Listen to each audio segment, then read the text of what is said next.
Ya baiklah, Assalamualaikum warahmatullahi wabarakatuh. Waalaikumsalam warahmatullahi wabarakatuh. Oke, kelihatan Widi?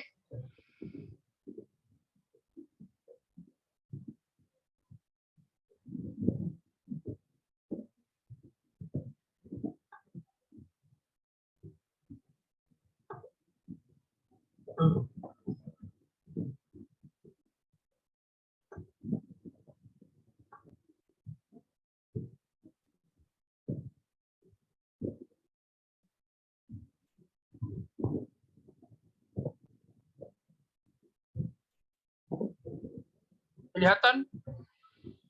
Dengar suara? Halo? Ya, kelihatan.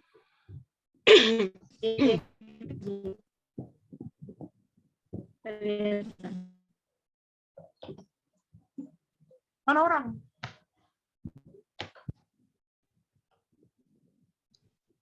Lanjut, Maki, kelihatan ya.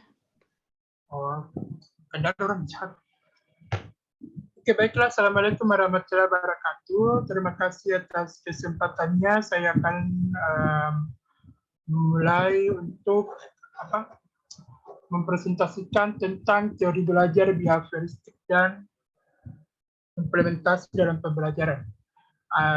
Saya Muhammad Syihab dengan NIM 22000008301018 dari kelas pendidikan A.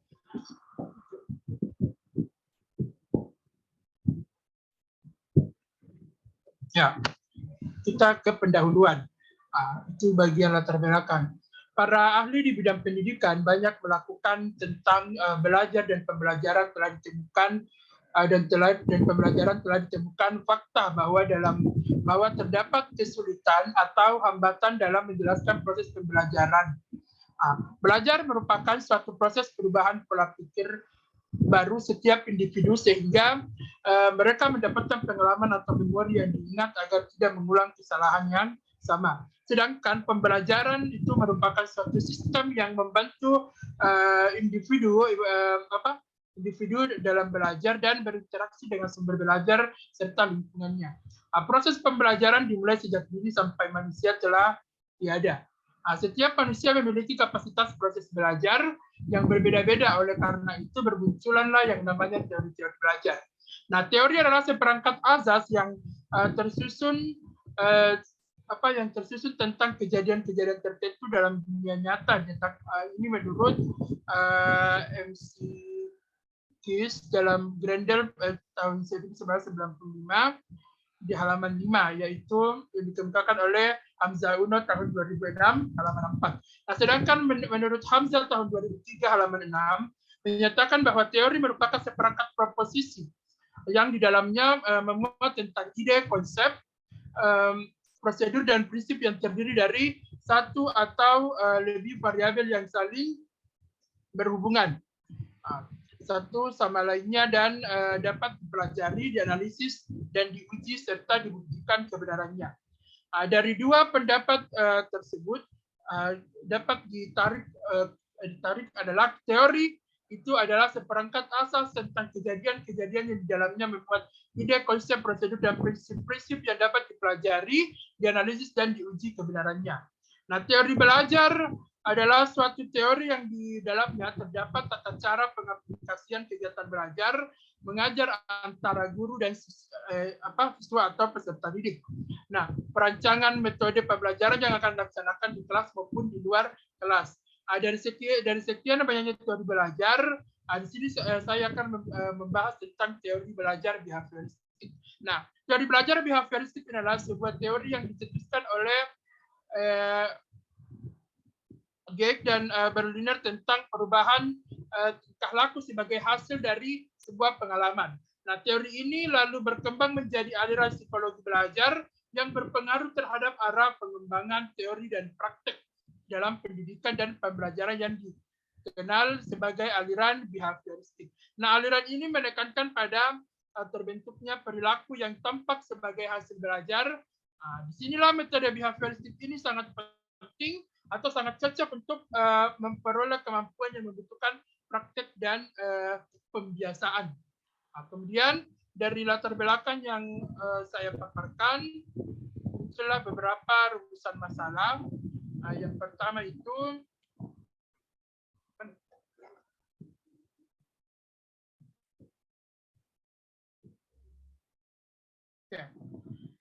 itu siapakah tokoh-tokoh belajar behavioristik dan bagaimana teorinya. Kemudian bagaimana belajar menurut pandangan teori teori belajar behavioristik. Nah, kemudian bagaimanakah ciri-ciri belajar behavioristik tersebut? Kemudian yang keempat, bagaimanakah model-model teori belajar dalam teori belajar behavioristik. Kemudian apa saja kelebihan dan kekurangan teori belajar behavioristik serta bagaimana penerapan teori belajar behavioristik dalam suatu pembelajaran, yaitu dalam hal ini adalah pembelajaran fisika. Kemudian tujuannya itu ya berkaitan dengan rumusan masalah yang telah saya paparkan. Kemudian kita masuk di konsep. Nah, di sini ada 3 tokoh yang mengemukakan teori belajar behavioristik. Nah, Desmita dalam bukunya pada tahun 2009 nomor halaman 44, tokoh yang pertama adalah John B. Watson. Nah, di sini dia mengatakan bahwa behavioristik adalah sebuah aliran dalam pemahaman tingkah laku manusia yang dikembangkan oleh John B. Watson, yaitu lahir pada tahun 1878 hingga berakhir 1958.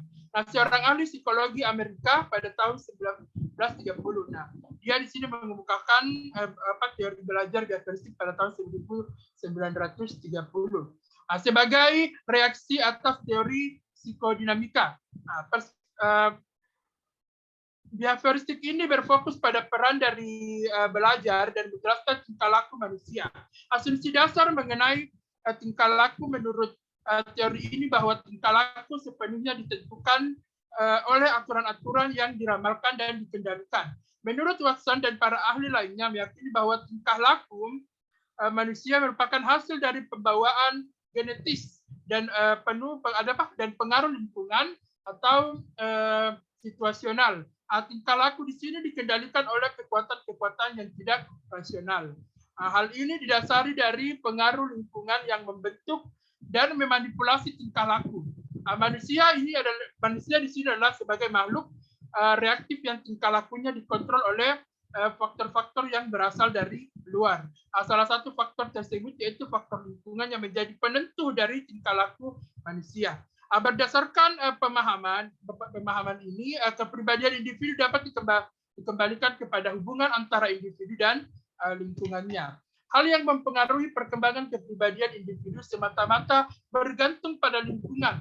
Menurut teori behavioristik ini yang dikemukakan oleh Watson, orang terlibat di dalam tingkah laku karena telah mempelajarinya melalui pengalaman-pengalaman terdahulu. Kemudian menghubungkan tingkah laku tersebut dengan hadiah-hadiah. Nah, orang menghentikan tingkah laku karena belum diberi hadiah atau telah mendapatkan hukuman. Semua tingkah laku baik bermanfaat atau merusak merupakan tingkah laku yang dapat dipelajari oleh manusia.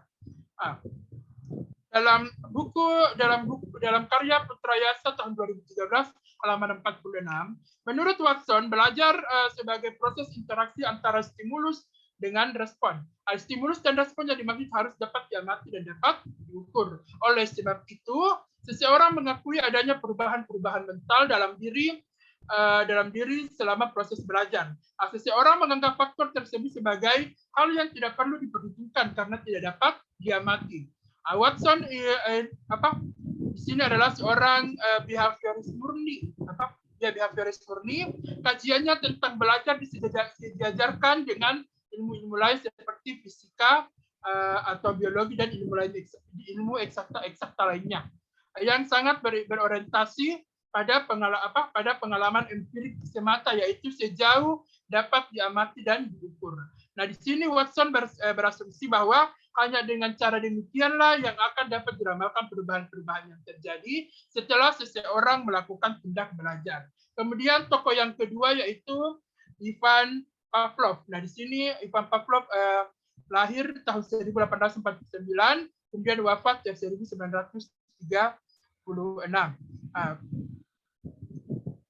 Beliau adalah seorang ilmuwan Rusia yang mengembangkan teori perilaku melalui percobaan tentang anjing dan air liurnya. Nah, proses yang ditemukan oleh Pavlov karena perangsang yang asli dan netral atau rangsangan biasanya secara berulang-ulang dipasangkan dengan unsur penguat yang menyebabkan suatu reaksi.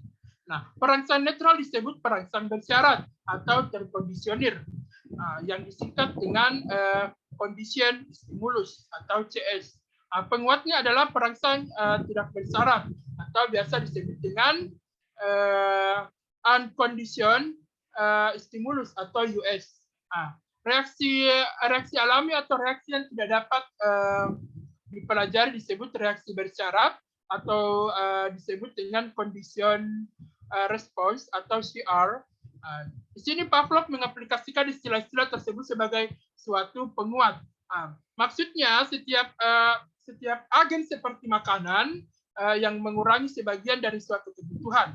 Dengan demikian dari mulut anjing akan keluar air liur. Itu air liur di sini dia sebagai unconditioned stimulus atau UR. Sebagai reaksi terhadap makanan, yaitu biasa disebut unconditioned stimulus atau US.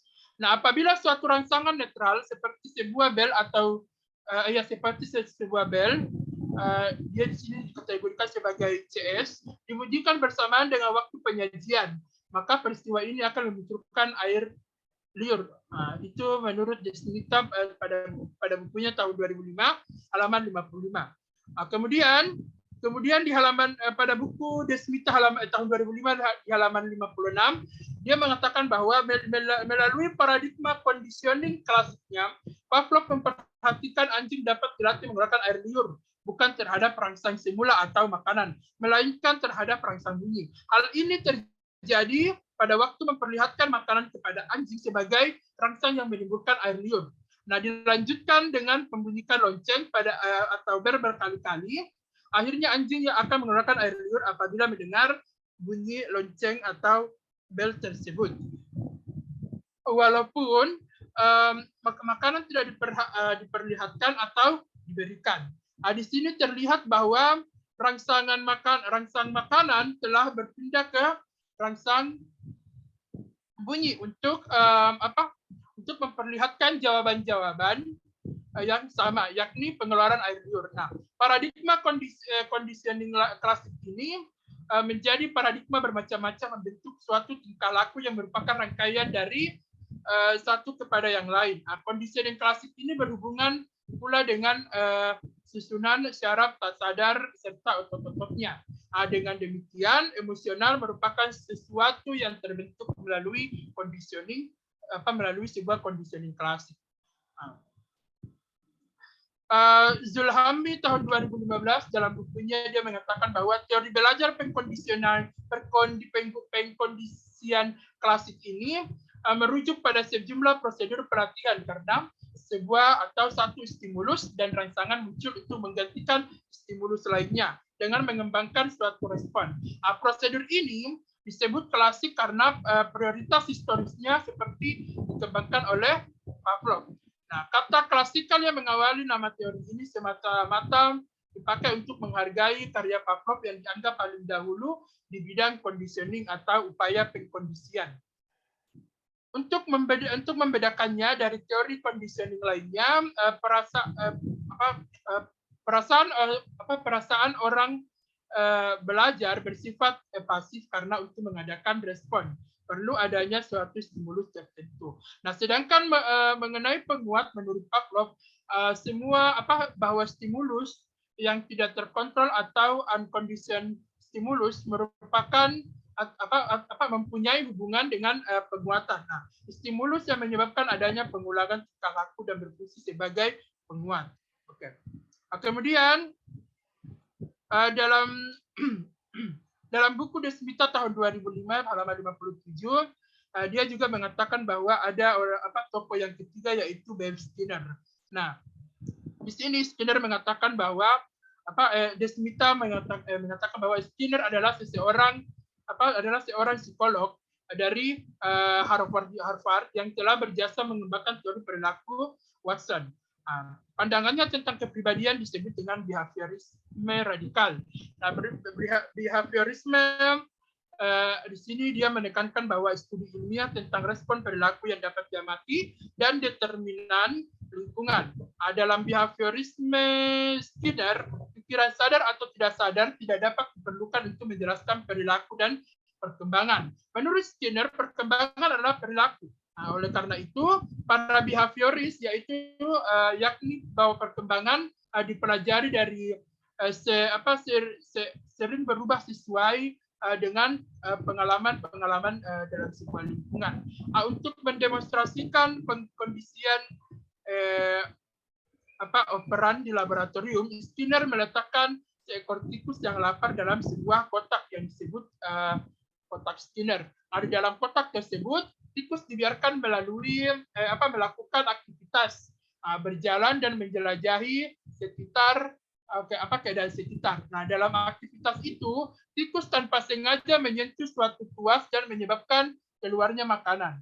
Tikus akan melakukan lagi aktivitas yang sama untuk memperoleh sebuah makanan, yakni dengan menekan tuas. Semakin lama, semakin sedikit aktivitas yang dilakukan untuk menyentuh tuas dan memperoleh makanan. Di sini tikus mempelajari hubungan antara tuas dan makanan. Hubungan ini akan terbentuk apabila makanan tetap merupakan hadiah bagi kegiatan yang dilakukan oleh tikus. Kemudian lanjut di halaman 58,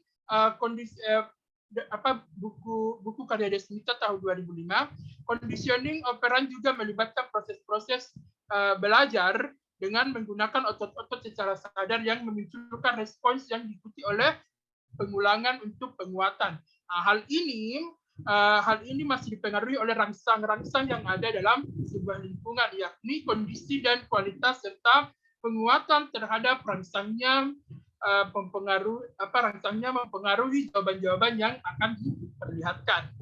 Oleh sebab itu, pengulangan rangsang-rangsang diperlihatkan sesuatu jawaban tingkah laku yang diharapkan merupakan hal penting pada conditioning operan. Nah, agar suatu jawaban atau tingkah laku yang baru dapat terus diperlihatkan, diperlukan penguatan rangsangan sekunder atau melalui penguatan rangsangan yang terencana. Slavin tahun 2020 mengatakan bahwa konsep-konsep dikemukakan oleh Skinner tentang belajar lebih mengungguli konsep para tokoh sebelumnya. Nah, Skinner menjelaskan konsep belajar secara sederhana tetapi lebih komprehensif. Nah, menurut Skinner, hubungan antara stimulus dan respons yang terjadi melalui interaksi dengan lingkungannya, kemudian menimbulkan perubahan tingkah laku yang tidak sederhana yang dikemukakan oleh tokoh-tokoh sebelumnya. Menurutnya, respons yang diterima oleh seseorang tidak sederhana demikian, karena stimulus-stimulus yang diberikan akan saling berinteraksi dan interaksi antar stimulus tersebut sangat mempengaruhi respons yang dihasilkan. Nah, respons yang diberikan ini memiliki konsekuensi. Nah, konsekuensinya itu akan nantinya mempengaruhi munculnya perilaku. Nah, Putrayasa dalam bukunya tahun 2013 halaman 48, oleh karena itu dalam memahami tingkah laku seseorang secara harus memahami hubungan antara stimulus dan satu dengan lainnya, serta memahami konsep yang mungkin dimunculkan oleh dan berbagai konsekuensi yang timbul akibat respons tersebut. Skinner juga mengemukakan dengan menggunakan perubahan-perubahan mental sebagai alat menjelaskan tingkah laku yang hanya menambah rumitnya masalah. Sebab setiap alat yang digunakan perlu sebuah penjelasan. Oke, selanjutnya.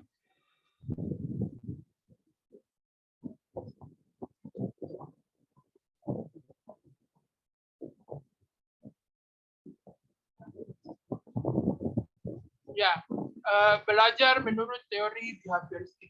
Nah, di sini teori belajar behavioristik menjelaskan belajar itu adalah perubahan perilaku yang dapat diamati, diukur, dan dinilai secara konkret. Perubahan terjadi melalui rangsangan atau stimulans yang menimbulkan hubungan perilaku reaktif atau respon berdasarkan hukum-hukum mekanistik. Nah, stimulan tidak lain adalah lingkungan belajar anak, baik yang internal maupun eksternal, yang menjadi penyebab belajar. Sedangkan respons adalah akibat atau dampak berupa reaksi fisik terhadap stimulans. Belajar berarti penguatan ikatan, asosiasi, sifat, dan kecenderungan perilaku SR atau stimulus respon. Teori belajar behavioristik mementingkan faktor lingkungan, yaitu menekankan pada faktor bagian, menekankan pada tingkah laku yang nampak, dan mempergunakan metode objektif. Sifatnya mekanis dan mementingkan masa lalu.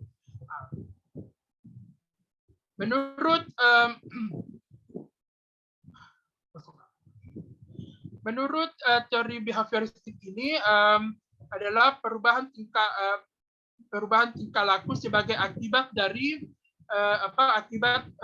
adanya interaksi antara stimulus dan respon. Dengan kata lain, belajar merupakan bentuk perubahan yang dialami peserta didik dalam hal kemampuannya untuk bertingkah laku dengan cara yang baru sebagai hasil interaksi stimulus dan respons.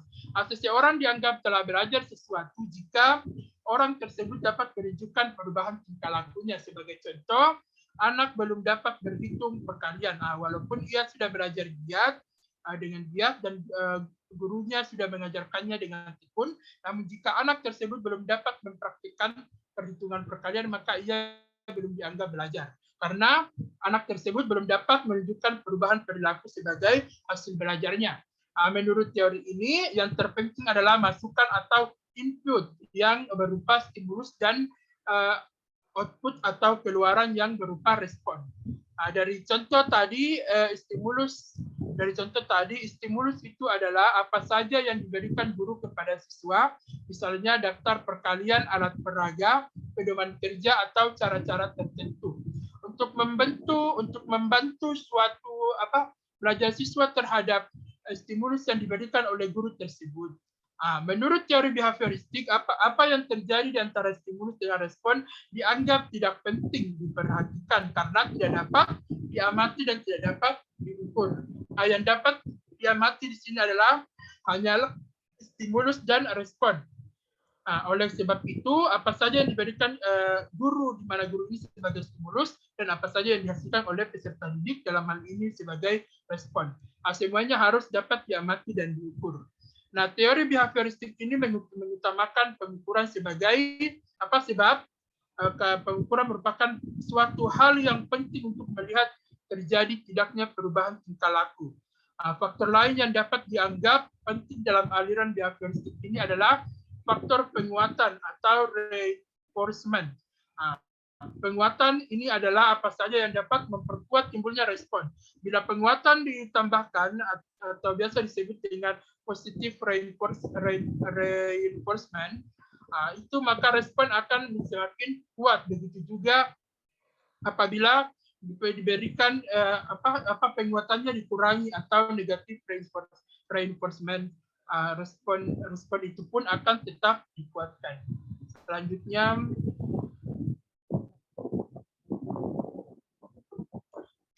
ciri-ciri belajar menurut teori behavioristik.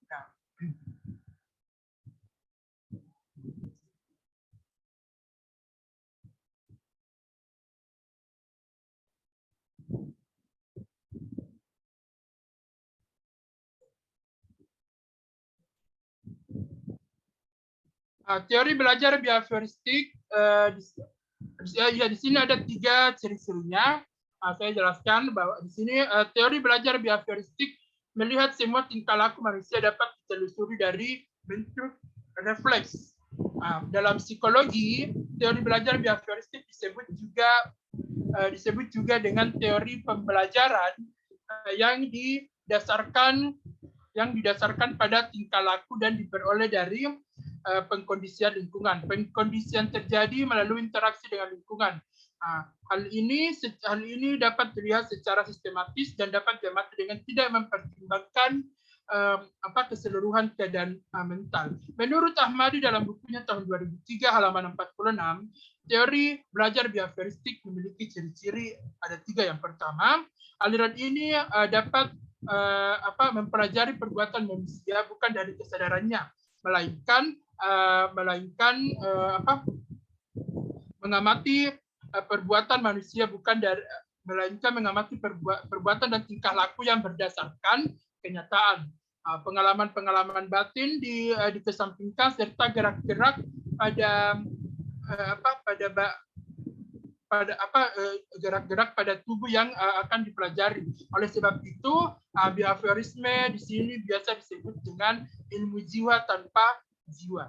Kemudian ciri yang kedua yaitu segala perbuatan dikembalikan kepada refleks. Nah, behaviorisme di sini mencari unsur-unsur yang paling sederhana, yakni perbuatan-perbuatan bukan kesadaran yang dinamakan refleks. Nah, di sini refleks itu adalah reaksi yang tidak dapat disadari terhadap suatu perangsang. Nah, manusia dianggap sesuatu yang kompleks refleks atau suatu mesin. Kemudian ciri yang ketiga, behaviorisme berpendapat bahwa pada waktu dilahirkan semua orang adalah sama. Karena di sini menurut behaviorisme pendidikan adalah maha kuasa. Manusia hanya makhluk yang berkembang karena kebiasaan-kebiasaan dan pendidikan dapat mempengaruhi refleks keinginan hati. Selanjutnya ada sepertinya model-model ya. Ya, ada model-model teori belajar behavioristik. Yang pertama itu koneksionisme atau bond psikologi, yaitu biasa disebut dengan trial and error. Nah, teori belajar behavioristik pada model ini dipelopori oleh Tom Dick tahun 1874 hingga 1949 dengan teorinya koneksionisme yang disebut juga dengan trial and error. Nah, pada tahun 1980, Tom Dick melakukan eksperimen dengan kucing sebagai subjeknya. Nah, menurut Surya Brata tahun 1990 halaman 266 dalam bukunya. Di sini menurut Winkel tahun 1991 halaman 380, menurut Tom Dick, belajar adalah pembentukan hubungan atau koneksi antara stimulus dengan respon yang diberikan oleh organisme terhadap stimulus yang tadi. Cara belajar yang harus ditunjukkan adalah trial and error. Nah, di samping itu, Tom Dick juga menggunakan pedoman satisfier atau pembawa kepuasan apabila subjek menghindari keadaan yang tidak menyenangkan. Sukmadinata tahun 2003 halaman 169 dalam bukunya, dari eksperimen Tom Dick ini bisa diambil 3 hukum dalam belajar, yaitu law of readiness atau hukum kesiapan. Belajar akan berhasil apabila subjek memiliki kesiapan untuk belajar. Nah, kemudian yang kedua, law of exercise atau hukum latihan merupakan generalisasi dari law of use and law of disuse, yaitu jika perilaku itu sering dilatih atau digunakan, maka eksistensi perilaku tersebut akan semakin kuat atau biasa disebut dengan law of use. Sebaliknya, jika perilaku jika perilaku tadi tidak dilatih, maka perilaku tersebut akan menjadi bertambah lemah atau tidak digunakan sama sekali, atau biasa disebut dengan law of disuse. Dengan kata lain,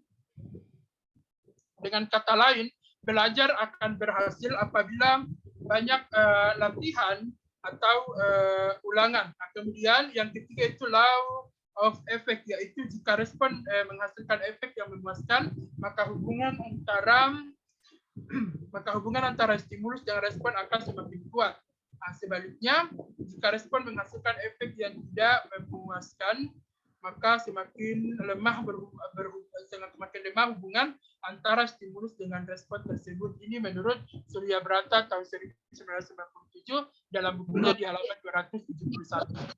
Nah, dengan kata lain, subjek akan bersemangat dalam belajar apabila ia mengetahui atau mendapatkan hasil yang baik. Kemudian model yang kedua yaitu classic conditioning. Nah,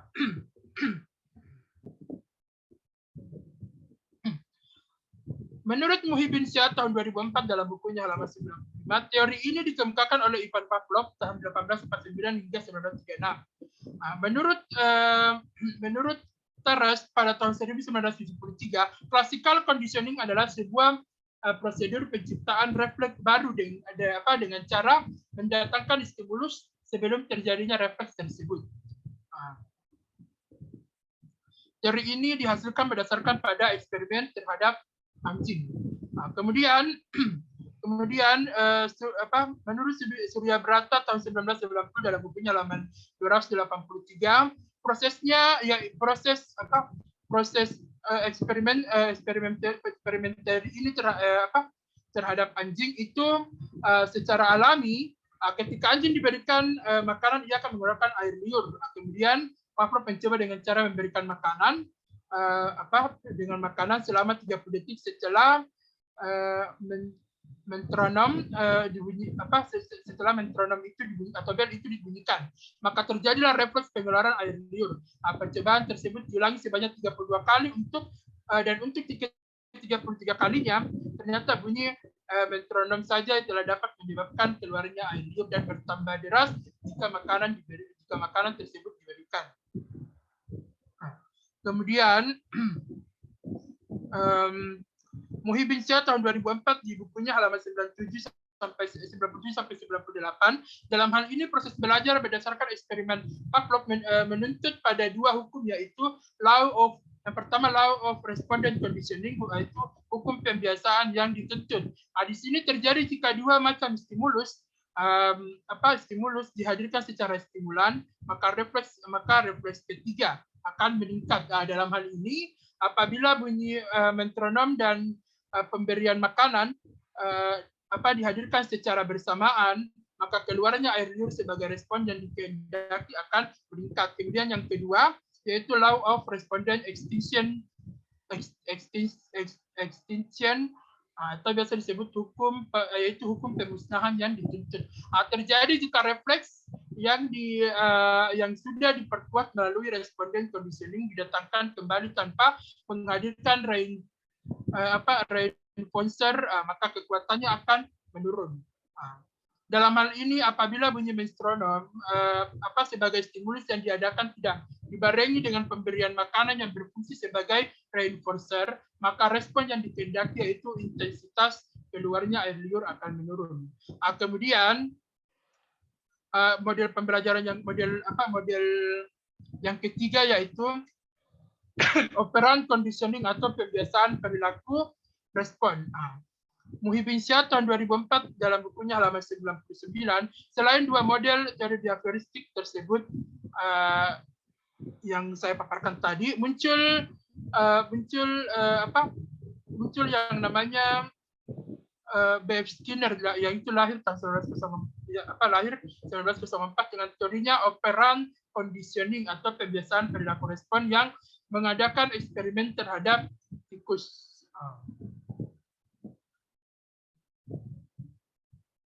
Saya tadi sudah menjelaskan ini. Singkat saja, di sini respon dalam operant conditioning terjadi tanpa didahului oleh stimulus, melainkan oleh efek yang ditimbulkan oleh reinforcer. Kemudian ada model yang keempat, yaitu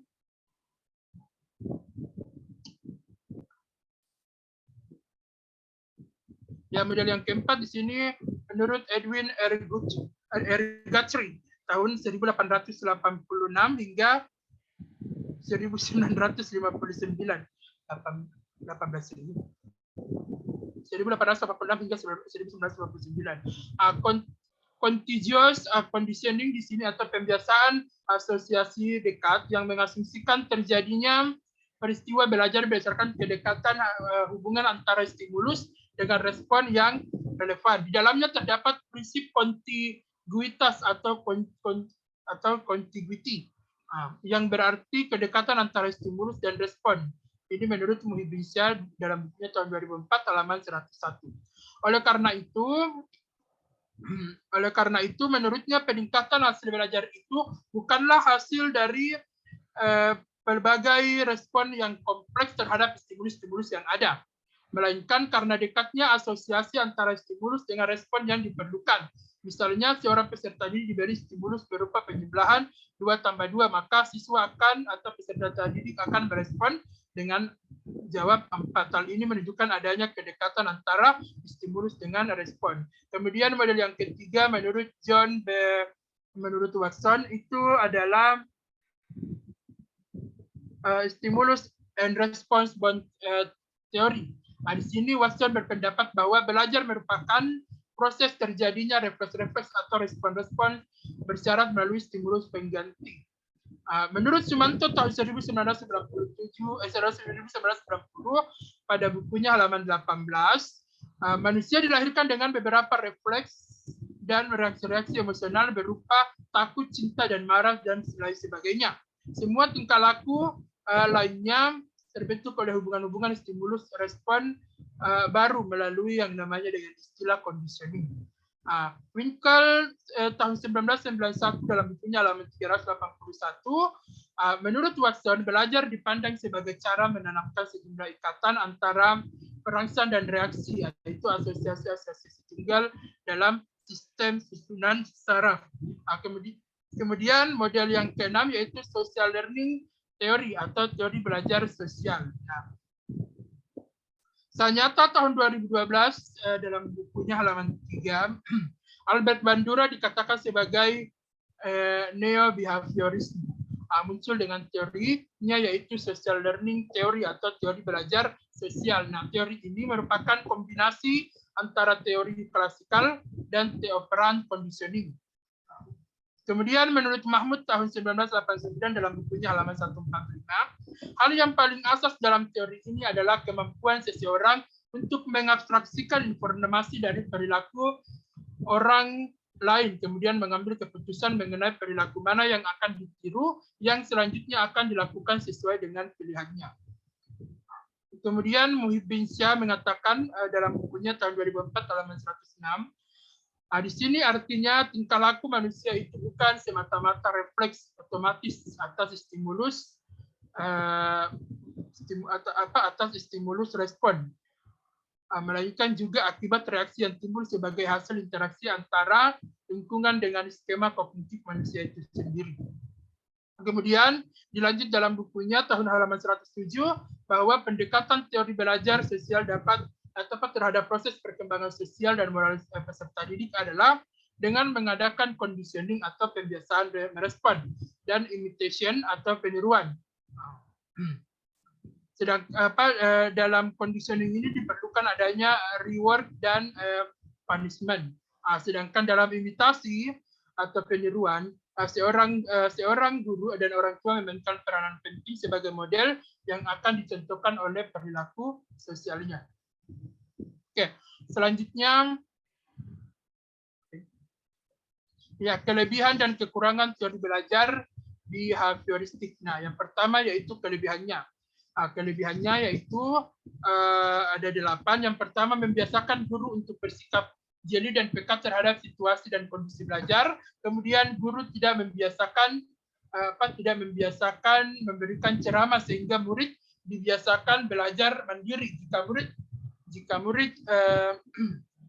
murid menentukan kesulitan baru, ditanyakan pada guru yang bersangkutan. Kemudian yang ketiga, mampu membentuk suatu perilaku yang diinginkan, mendapatkan pengakuan positif dan perilaku yang kurang sesuai, mendapat penghargaan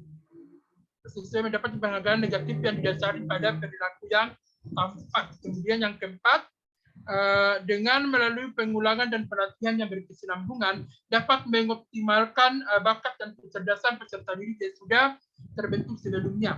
Jika sudah mahir dalam satu bidang tertentu, akan lebih dapat dikuatkan lagi dengan pembiasaan dan pengulangan yang berkesinambungan tersebut dan lebih optimal. Kemudian yang kelima, bahan pelajaran yang telah disusun secara hierarkis dari yang sederhana sampai pada kompleks dengan tujuan pembelajaran dibagi dalam bagian-bagian kecil yang ditandai dengan pencapaian suatu keterampilan tertentu, yaitu mampu menghasilkan suatu perilaku yang konsisten terhadap bidang tertentu. Kemudian kelebihan yang keenam, dapat mengganti stimulus yang satu dengan stimulus yang lainnya dengan seterusnya sampai respons yang diinginkan itu muncul. Kemudian yang ketujuh, teori ini cocok untuk memperoleh kemampuan yang membutuhkan praktek dan pembiasaan yang mengandung unsur-unsur kecepatan, spontanitas, dan daya tahan. Kemudian yang kedelapan, teori behavioristik juga cocok diterapkan untuk anak yang masih membutuhkan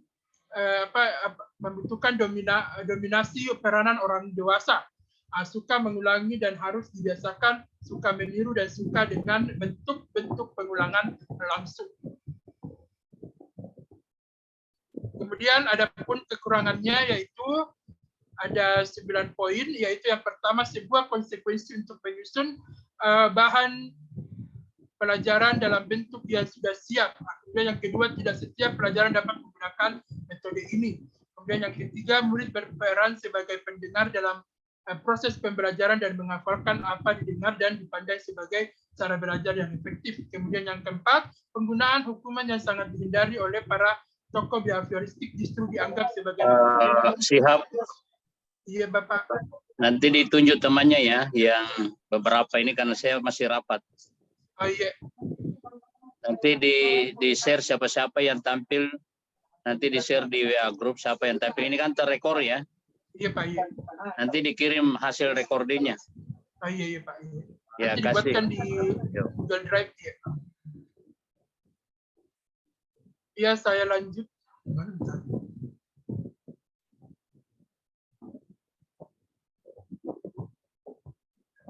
Ya, yang keempat, kekurangan yang keempat, penggunaan hukum yang sangat dihindari oleh para tokoh behavioristik justru dianggap sebagai metode yang paling efektif untuk menertibkan peserta didik. Kemudian yang kelima, peserta didik dipandang pasif, perlu motivasi dari luar dan sangat dipengaruhi oleh penguatan yang diberikan oleh guru. Kemudian yang keenam, murid hanya mendengarkan dengan tertib penjelasan dari guru dan mendengarkan apa yang didengar dan dipandang sebagai cara belajar yang efektif, sehingga inisiatif peserta didik terhadap suatu permasalahan yang muncul secara temporer tidak bisa diselesaikan oleh peserta didik itu sendiri. Kemudian yang ketujuh, cenderung mengarahkan siswa untuk berpikir linear, konvergen, tidak kreatif, tidak produktif, dan menundukkan peserta didik sebagai individual yang pasif. Kemudian yang kedelapan, pembelajaran peserta didik yang berpusat pada guru atau biasa disebut dengan teacher cancer learning, yaitu bersifat mekanistik, ya, bersifat mekanistik dan hanya berorientasi pada hasil yang dapat diamati dan diukur. Kemudian yang kesembilan, penerapan metode yang salah dalam pembelajaran mengakibatkan terjadinya proses pembelajaran yang tidak menyenangkan bagi peserta didik, yaitu guru sebagai center, otoriter, komunikasi berlangsung satu arah, guru melatih dan menentukan apa yang harus dipelajari murid. Oke, selanjutnya.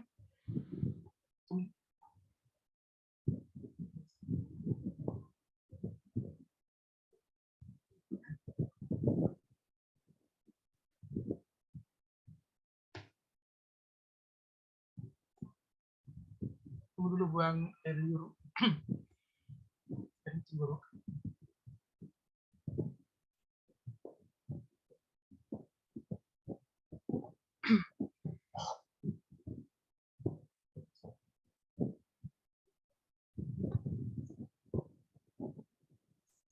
Oke,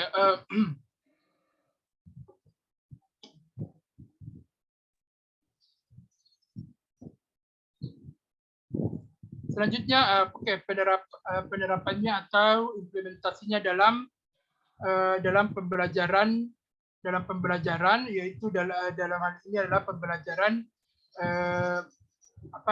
fisika. Nah, di sini ada tiga bisa diimplementasikan, yaitu dalam pertama, metode pemberian pujian. Di sini bentuk kata pujian yang biasa diberikan oleh pendidik berupa kalimat positif yang menunjukkan hasil dari usaha mereka.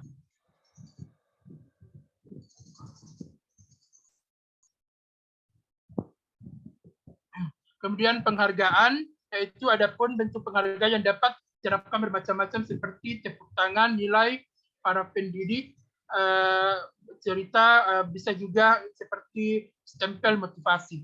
Kemudian penghapusan kewajiban, ya, dalam metode penghapusan kewajiban bagi pendidik seperti bebas tes dianggap memiliki unsur untuk memotivasi peserta didik. Kemudian penutup di sini kesimpulan, yaitu teori belajar behavioristik. Ya, bisa ada 6 poin ya. Bisa dilihat. Di sini ada pengertian teori belajar behavioristik. Di sini aliran yang mempelajari perbuatan manusia bukan dari kesadarannya, melainkan segala perbuatan dikembalikan kepada refleks. Kemudian ada model-modelnya 6. Ini yang ketiga adalah ciri-cirinya ya. Yang kelima kelebihan dan kekurangan, yang keenam yaitu penerapan atau implementasinya dalam pembelajaran, dalam hal ini pembelajaran fisika. Kemudian selanjutnya ada beberapa referensi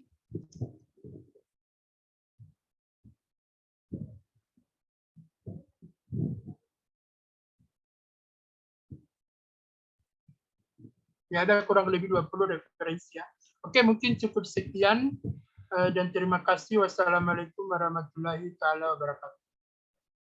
Waalaikumsalam warahmatullahi wabarakatuh.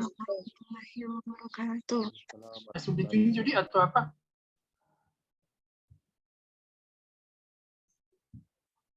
Langsung ditunjuk kah?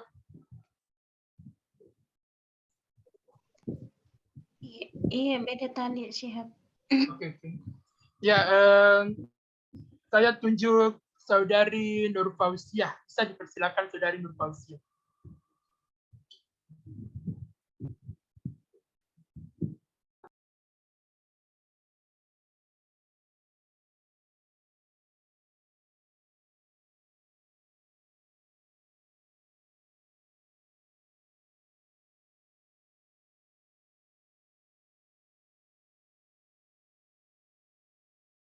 Assalamualaikum warahmatullahi wabarakatuh. Assalamualaikum wabarakatuh. Waalaikumsalam warahmatullahi wabarakatuh. Baik, saya akan tentang teori belajar behavioristik, penerapannya dalam pembelajaran. Nama saya Nur Fauziah, NIM 220008301023. Yang terhormat dosen pembimbing Dr. Hairudin SPD MPD.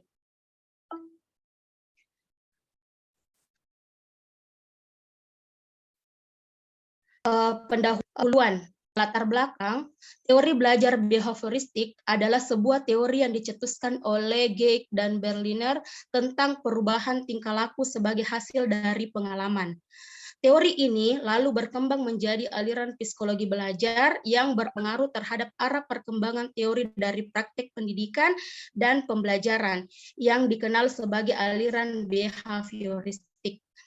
Teori behavioristik dengan model hubungan stimulus responnya mendudukkan seorang yang belajar sebagai individu yang pasif, respon atau perilaku tertentu dengan menggunakan metode pelatihan dan pembiasaan semata. Metode behavioristik ini sangat cocok untuk perolehan kemampuan yang membutuhkan praktek dan pembiasaan yang mengandung unsur-unsur seperti kecepatan, spontanitas, kelenturan, refleks, daya tahan, dan sebagainya. Teori ini juga cocok diterapkan untuk melatih anak-anak yang masih membutuhkan dominasi peran orang dewasa, suka mengulangi, harus dibiasakan, suka meniru, dan senang dengan bentuk-bentuk penghargaan langsung seperti yang diberi permen atau pujian. Di sini saya akan membahas tentang pengertian teori belajar behaviorisme, tujuan pembelajaran, teori belajar, tokoh-tokoh behaviorisme, penerapan behaviorisme, kritik teori behaviorisme, aplikasi teori behaviorisme, langkah-langkah pembelajaran teori behaviorisme, dan kelemahan teori behaviorisme. Yang pertama, yaitu pengertian dari teori belajar, di mana belajar adalah perubahan tingkah laku sebagai akibat dari adanya interaksi antara stimulus dan respon. Yang kedua, Belajar itu adalah bentuk perubahan yang dialami siswa dalam hal kemampuannya dengan cara yang baru sebagai hasil interaksi antara stimulus dan respon. Yang ketiga, faktor penting dari belajar behavioristik yang pertama itu adalah masukan atau input yang berupa stimulus, yang kedua, keluaran atau output yang berupa respon, dan yang ketiga adalah faktor penguatan atau reinforcement, baik positif reinforcement maupun negatif reinforcement. Tujuan dari pembelajaran behaviorisme ini, tujuannya adalah ditekankan pada pemahaman, sedangkan belajar sebagai aktivitas atau mimetik yang menuntut peserta didik untuk mengungkapkan kembali pengetahuan yang sudah dipelajari dalam bentuk laporan, tes, maupun kuis. Yang selanjutnya yaitu teori belajar. Teori belajar menurut behaviorisme ini yang pertama adalah tentang paham nativisme, paham empirisme, dan paham organismik. Yang pertama adalah paham nativisme, di mana merupakan salah satu aliran dalam pendidikan yang berpandangan bahwa setiap anak yang lahir telah membawa bakat tersendiri dan akan berkembang masing-masing menurut bakat yang dibawahnya sejak ia lahir. Pendidikan dan pembelajaran tidak ada pengaruhnya dalam perkembangannya.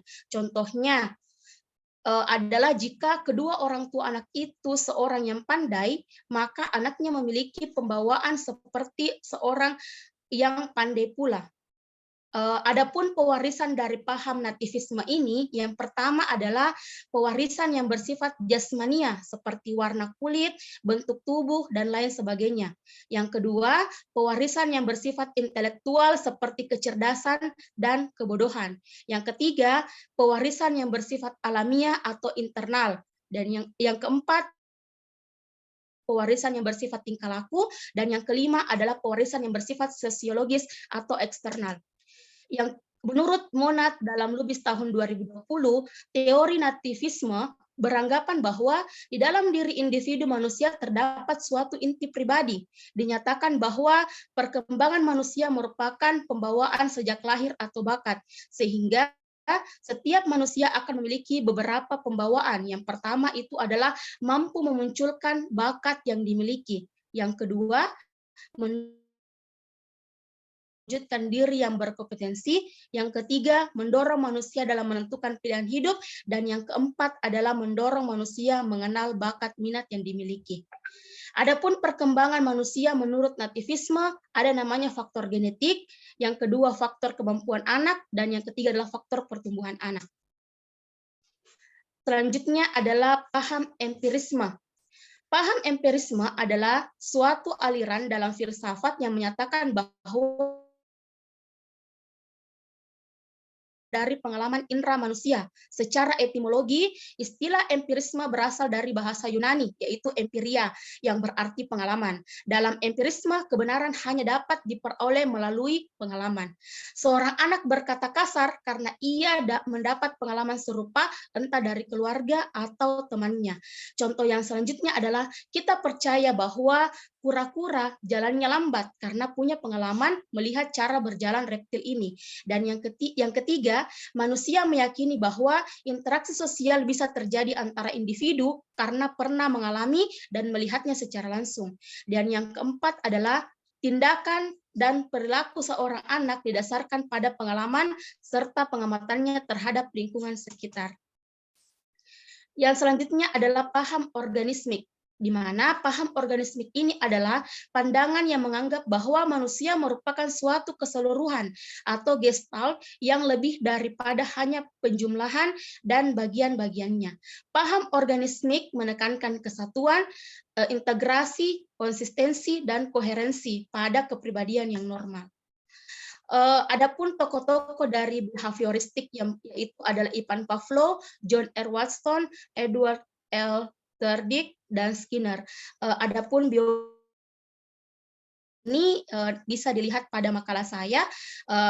Selanjutnya adalah saya akan menjelaskan saja tentang tokoh dari Ivan Pavlov dari kesimpulan-kesimpulan yang terdapat di makalah saya. Yang pertama itu adalah classic Conditioning atau pengkondisian atau persyaratan klasik adalah proses yang ditemukan Pavlov melalui percobaannya terhadap anjing, di mana perangsang asli dan netral dipasangkan dengan stimulus bersyarat secara berulang-ulang sehingga memunculkan reaksi yang diinginkan. Yang kedua, ia menemukan bahwa ia dapat menggunakan stimulus netral seperti sebuah nada atau sinar untuk membentuk perilaku atau respon. Yang ketiga, eksperimen-eksperimen yang dilakukan Pavlov dan ahli lain tampaknya sangat terpengaruh pandangan behaviorisme, di mana gejala-gejala kejiwaan seseorang dilihat dari pelakunya. Yang keempat, menjelaskan bahwa yang paling sentral dalam hidup manusia bukan hanya pikiran, peranan, maupun bicara, melainkan tingkah lakunya. Yang kelima, yaitu pikiran mengenai tugas atau rencana baru akan mendapatkan arti yang benar jika ia berbuat sesuatu. Yang terakhir adalah bertitik tolak dari asumsinya bahwa dengan menggunakan rangsangan-rangsangan tertentu, perilaku manusia dapat berubah sesuai dengan apa yang diinginkan. Yang kedua adalah John R. Watson. Adapun kesimpulannya adalah belajar sebagai proses interaksi antara stimulus dan respon, namun stimulus dan respon yang dimaksud harus dapat diamati atau observable dan dapat diukur. Jadi walaupun dia mengakui adanya perubahan-perubahan mental dalam diri seseorang selama proses belajar, namun dia menganggap faktor tersebut sebagai hal yang tidak perlu diperhitungkan karena tidak dapat diamati. Watson adalah seorang behavioris murni karena kajiannya tentang belajar disejajarkan dengan ilmu-ilmu lain seperti fisika atau biologi yang sangat berorientasi pada pengalaman empirik semata, yaitu sejauh mana dapat diamati dan diukur. Yang ketiga adalah Edward L. Cordic. Belajar adalah proses interaksi antara stimulus berupa rangsangan seperti pikiran, perasaan yang dapat ditangkap indera dengan respon. Hasil belajar dapat berupa tingkah laku yang konkret, yang dapat diamati dan tidak konkret. Yang ketiga adalah teori ini disebut juga aliran koneksinisme atau koneksinisme. Yang selanjutnya adalah Skinner. Yang pertama menurut Skinner bahwa konsepnya lebih konferensif. Yang kedua, hubungan stimulus dan respon yang terjadi melalui interaksi dalam lingkungannya sehingga menimbulkan perubahan tingkah laku. Yang ketiga, respon yang diberikan siswa tidak sesederhana sebab stimulus akan saling berinteraksi. Yang keempat, merupakan tokoh yang paling banyak pengaruhnya dalam perkembangan teori belajar dengan munculnya program pembelajaran seperti teaching machine, pembelajaran berprogram, dan sebagainya. Yang mempopulerkan konsep penguatan atau reinforcement sebagai pengganti hukuman. Selanjutnya adalah penerapan behaviorisme dalam pendidikan dan pembelajaran. Yang pertama itu adalah modifikasi perilaku. Yang kedua, pembelajaran terprogram. Dan yang ketiga adalah pembelajaran berbasis behavior. Modifikasi perilaku, behavior modification merupakan teknik terapi yang dikembangkan berdasarkan hasil penelitian dari Skinner, operant conditioning. Teknik ini dilakukan dengan cara mengatur reinforcement untuk menghilangkan perilaku yang tidak diinginkan. Metode ini digunakan untuk mengatasi perilaku pemalu, autis, ketergantungan pada obat, dan lain sebagainya. Selanjutnya adalah kritik terhadap teori behavioristik, yaitu behavioristik itu tidak mampu menjelaskan situasi belajar yang kompleks, tidak dapat menjelaskan adanya variasi tingkat emosi siswa, dan cenderung mengarahkan siswa untuk berpikir linear, konvergen, tidak kreatif, dan tidak produktif. Aplikasi teori behavioristik dalam pembelajaran yang pertama adalah aliran ini menekankan pada terbentuknya perilaku yang tampak sebagai hasil belajar, mendudukkan siswa sebagai individu yang pasif. Unsur-unsur penting dalam behavioristik, hubungan SR, siswa pasif, perilaku sebagai hasil belajar yang tampak, pembentukan perilaku atau shaping dengan penataan kondisi yang ketat, reinforcement, dan hukuman. Sesuatu yang ada di dunia nyata menurut teori ini terstruktur rapi, teratur, maka orang belajar harus dihadapkan aturan yang jelas. Selanjutnya, tujuan pembelajaran ditekankan pada penambahan pengetahuan, dan evaluasi penekanan respon pasif biasanya menggunakan paper and pencil test. Langkah-langkah pembelajaran dari teori behavioristik ini yang pertama adalah menentukan tujuan pembelajaran, terus menganalisis lingkungan kelas, menentukan materi pelajaran, memecahkan materi menjadi bagian kecil-kecil, yaitu pokok bahasan, subpokok bahasan, topik, dan sebagainya. Selanjutnya, menyajikan materi pelajaran, memberi stimulus, dan mengamati dan mengkaji respon yang diberikan oleh siswa, memberikan penguatan atau reinforcement ataupun hukuman, memberikan stimulus baru, mengamati dan mengkaji respon yang diberikan oleh siswa, memberikan penguatan lanjutan atau hukuman, dan evaluasi hasil belajar. Adapun kelemahan dari teori belajar ini adalah teori behavioristik seringkali tidak mampu menjelaskan situasi belajar yang kompleks. Sudah saya tadi jelaskan bahwa sebab banyak variabel atau hal-hal yang berkaitan dengan pendidikan dan atau belajar yang tidak dapat diubah menjadi sekedar hubungan stimulus atau respon. Teori ini tidak mampu menjelaskan alasan yang mengacaukan hubungan antara stimulus dan respon ini dan tidak dapat menjawab hal-hal yang menyebabkan terjadinya penyimpangan antara stimulus yang diberikan dan respon.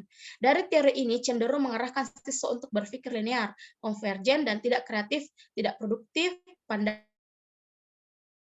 bahwa belajar merupakan proses pembentukan atau shaping, yaitu membawa siswa menuju atau mencapai target tertentu, sehingga menjadikan peserta didik untuk tidak bebas berkreasi dan berimajinasi. Itulah tadi penjelasan, adapun kesimpulannya yaitu tentang pengertian dari behavioristik.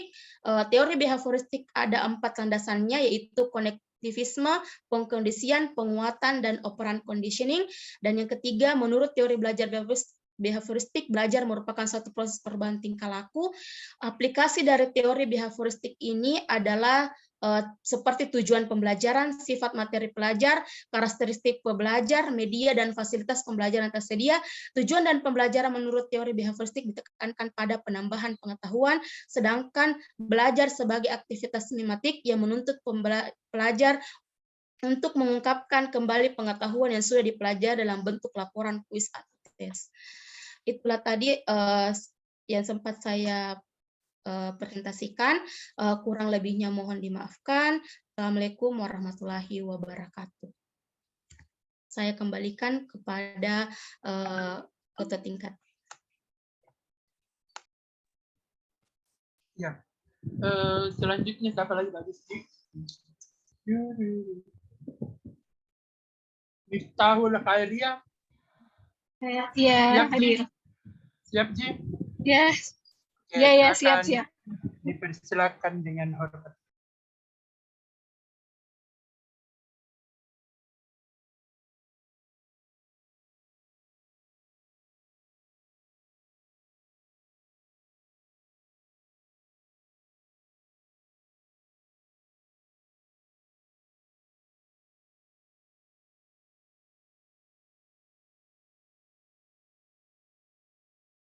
Saya konfirmasi dulu, sudah tampil PPT-nya? Iya, sudah Ya, tampil. sudah. Baik. Oke. Baik, terima kasih atas kesempatan yang telah diberikan. Jadi saya di sini sebagai presentator yang ketiga akan mempresentasikan atas nama Miftahul Khairia M. Arsyad dengan nomor 16 akan mempresentasikan teori belajar behavioristik. Yang pertama ada pendahuluan, di mana pendahuluan yaitu latar belakang. Nah, behaviorisme merupakan salah satu aliran psikologi yang meyakini bahwa untuk mengkaji perilaku individu harus dilakukan terhadap setiap aktivitas individu yang dapat diamati, bukan pada peristiwa hipotesis yang terjadi pada dalam diri individu. Oleh karena itu, penganut aliran behaviorisme menolak keras adanya aspek-aspek kesadaran atau mentalitas dalam individu. Pandangan ini sebetulnya sudah berlangsung lama sejak zaman Yunani kuno, ketika psikologi masih dianggap sebagai bagian dari kajian filsafat. Namun, kelahiran behaviorisme sebagai aliran psikologi formal diawali oleh J.B. Watson pada tahun 1913 yang menganggap bahwa psikologi sebagai bagian dari ilmu kealaman yang eksperimental dan objektif, dan oleh sebab itu psikologi harus menggunakan metode empiris seperti observasi, conditioning, testing, dan verbal report. Nah, kemudian rumusan masalah dari yang saya ingin presentasikan adalah yang pertama, apa itu teori behavioristik? Yang kedua adalah bagaimana implementasi teori behavioristik dalam pembelajaran. Tujuannya yaitu yang pertama untuk mengetahui apa itu teori behavioristik, dan yang kedua adalah mengetahui implementasi teori behavioristik dalam pembelajaran. Oke, kita masuk ke bagian yang selanjutnya, yaitu adalah konsep. Nah, di sini saya akan memperkenalkan tokoh-tokoh yang berperan penting ke dalam teori behaviorisme. Yang pertama adalah Edward Lee Thorndike, yang kedua adalah Ivan Petrovich Pavlov, yang ketiga adalah Bruce Frederick Skinner, yang keempat adalah Edwin Ray Guthrie, yang kelima adalah John Watson, yang keenam adalah Clark L. Hull, dan yang ketujuh adalah Albert Bandura. Nah, tapi di sini saya hanya akan menjelaskan dua tokoh saja, yaitu adalah Edward Lee Thorndike dan yang kedua adalah Ivan Petrovich Pavlov. Oke. Yang pertama saya jelaskan tentang Edward Lee Thorndike. Nah, di sini teori Thorndike ini disebut pula dengan teori koneksionisme, di mana menurut Thorndike belajar merupakan peristiwa terbentuknya asosiasi antara peristiwa yang disebut dengan stimulus dengan respon, di mana hal ini telah dipercobakan dengan eksperimen kucing lapar yang dimasukkan ke dalam sangkar atau puzzle box. Diketahui bahwa supaya tercapainya hubungan antara stimulus dan respon, perlu adanya kemampuan untuk memilih respon yang tepat serta melalui usaha-usaha atau percobaan-percobaan atau trial dan kegagalan atau error terlebih dahulu. Nah, bentuk paling dasar dari belajar adalah trial and error learning atau selecting and connecting learning. Nah, hal ini berlangsung menurut hukum-hukum tertentu. Oleh karena itu, teori belajar yang dikemukakan oleh Thorndike ini disebut dengan teori belajar koneksionisme atau teori asosiasi. Ada 3 hukum belajar yang utama, yaitu yang pertama adalah hukum efek, yang kedua adalah hukum latihan, dan yang ketiga adalah hukum kesiapan. Nah, di sini saya akan menjelaskan sedikit tentang ilustrasi percobaan kucing dalam puzzle box yang telah dilakukan oleh Edward Lee Thorndike. Yang pertama itu adalah Thorndike dia memasukkan seekor kucing yang dalam keadaan lapar ke dalam kotak kerangkeng atau puzzle box yang dilengkapi dengan alat pembuka bila disentuh. Nah, kemudian Thorndike meletakkan sepotong daging di luar puzzle box tersebut karena si kucing sedang dalam keadaan lapar, maka dia mondar-mandir di dalam puzzle box agar bisa keluar dan memakan daging itu. Tetapi setelah dia berkali-kali melakukan usaha tersebut, si kucing gagal. Nah, ketika dia tetap berusaha mondar-mandir, tanpa disengaja dia menekan tombol sehingga pintu puzzle box terbuka dan dia dapat memakan daging itu. Nah, percobaan tersebut diulang-ulang sehingga tampak bahwa pola kucing tersebut untuk bisa keluar dari box itu ternyata dia sama. Akan tetapi semakin lama dia berusaha, maka semakin hanya butuh waktu dan usaha yang sedikit untuk bisa keluar dari puzzle box tersebut, atau bisa dibilang bahwa gerakan kucing ini dia semakin efisien. Nah, dari hasil percobaan tersebut, psikolog Amerika ini menyatakan bahwa proses belajar manusia dipengaruhi oleh stimulus atau rangsangan yang berasal dari lingkungannya, sehingga setelah mendapatkan stimulus tersebut akan terjadi respons secara refleks, dan ketika kucing tersebut menemukan cara yang paling efektif untuk bisa keluar dari puzzle box, maka kucing tersebut akan cenderung mengulangi tindakan itu. Nah, sebaliknya ketika kucing menemukan jalan keluar yang tidak efektif atau membutuhkan waktu lama, maka dia tidak akan mengulangi tindakan itu. Inilah yang dimaksud dengan hukum law effect, dan begitu pula dengan manusia. Jadi, suatu tindakan yang telah kita lakukan akan sangat berperan penting dalam mempengaruhi tindakan kita di kemudian hari. Oke, kita lanjut ke yang selanjutnya, yaitu Ivan Petrovich Pavlov. Nah, di sini Ivan Petrovich Pavlov dia menyatakan dia merumuskan tentang lexic conditioning atau pengkondisian atau persyaratan klasik. Nah, di mana hal itu adalah proses yang ditemukan Pavlov melalui percobaan terhadap anjing, di mana perangsangan asli dan netral dipasangkan dengan stimulus bersyarat secara berulang-ulang sehingga memunculkan reaksi yang diinginkan. Nah, di sini dia ada ilustrasinya. Yang pertama, dia mula-mula Ivan Pavlov ini dia menunjukkan makanan atau unconditioned dan akhirnya anjing tersebut mengeluarkan air liur atau condition response. Kemudian Pavlov memberikan bel di bel masuk ke dalam condition stimulus yang seterusnya setelah pemberian makanan dan diteruskan dengan pemberian makanan atau unconditioned stimulus anjing. Nah, selanjutnya dalam pemberian Pavlov yang terjadi bunyikan, maka pada saat yang sama anjing akan mengeluarkan air liurnya. Nah, classical conditioning yang terjadi adalah pembelajar anjing mengenali hubungan antara unconditioned stimulus dengan conditional stimulus. Lanjut, nah di sini adalah ada setidaknya tiga prinsip dalam proses teori behavioristik, yaitu yang pertama adalah ada stimulus. Nah, apa itu stimulus? Stimulus adalah apa saja yang diberikan guru kepada siswanya, misalnya alat peraga, gambar, atau carta tertentu dalam rangka untuk membantu belajar siswa. Kemudian ada respon. Nah, respon adalah reaksi siswa terhadap stimulus yang telah diberikan oleh guru tersebut. Nah, reaksi ini haruslah dapat diamati dan diukur. Nah, biasanya ini dalam bentuk hasil belajar, karena hasil belajar itu yang paling bisa kita ukur dan punya instrumennya. Kemudian ada juga penguatan atau reinforcement, yaitu konsekuensi yang menyenangkan, yaitu konsekuensi, yaitu dia apabila dia menyenangkan, dia akan memperkuat perilaku tersebut. Nah, sedangkan kalau misalnya kondisinya itu atau konsekuensinya itu dia tidak menyenangkan, dia akan memperlemah perilaku tersebut, dan hal itu disebutkan dengan konsep punishment. Oke, baik. Selanjutnya ini adalah penerapan teori behaviorisme. Yang pertama adalah guru yang menggunakan paradigma behaviorisme akan menyusun bahan pelajaran yang sudah siap sehingga tujuan pembelajaran yang dikuasai siswa akan disampaikan secara utuh oleh guru. Nah, guru tidak hanya memberi ceramah tetapi juga contoh-contoh. Bahan pelajaran disusun secara hierarki dari yang sederhana sampai yang kompleks. Hasil dari pembelajaran tersebut dapat diukur dan diamati, di mana kesalahan-kesalahan dapat diperbaiki, dan hasil yang diharapkan adalah terbentuknya suatu perilaku yang diinginkan.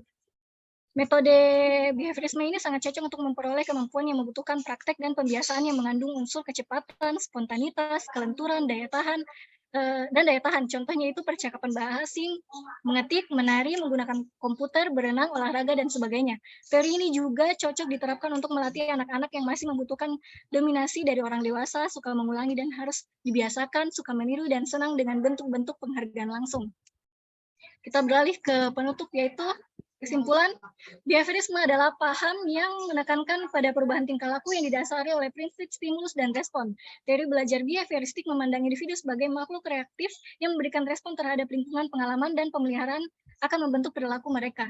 Kemudian, kesimpulan yang kedua itu adalah implementasi dari teori belajar behavioristik adalah guru menyusun bahan pembelajaran yang sudah siap, sehingga tujuan pembelajaran yang dikuasai siswa disampaikan secara utuh oleh guru. Nah, guru tidak hanya memberikan ceramah, tetapi juga contoh-contoh bahan pelajaran yang disusun secara hierarki dari sederhana sampai yang kompleks.